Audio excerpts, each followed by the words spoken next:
It's the same thing with Sabak, right? It's all the same thing. Set in Horus, right? That's it. That's all it is. The Black Panther. Black means, see, when you hear black, when they're saying black in these movies, right? Black means subconscious mind. So stay with that idea of subconscious mind, all right? And when to move automatically, you feel me?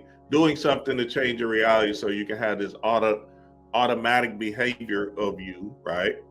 Instead of you being automatically moving, right, in a space. How many people want to bet their house that that content is not within the three songs on Apple Rap Music? I talked about Rick Rubin. I talked about the 808.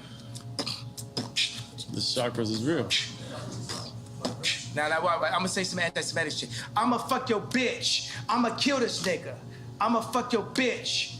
So they're moving you with the music, right?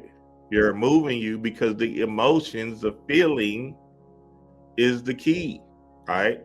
Doesn't have nothing to do with anything else but your feelings, right? See, you gotta think about it. You know them days when you be motivated to do something, right? You be like, man, I'm about to get it done, right? You feel good, so you feel motivated, right? Then you had them other days on. So what does that tell you? In order for you to feel good, you must put yourself to work.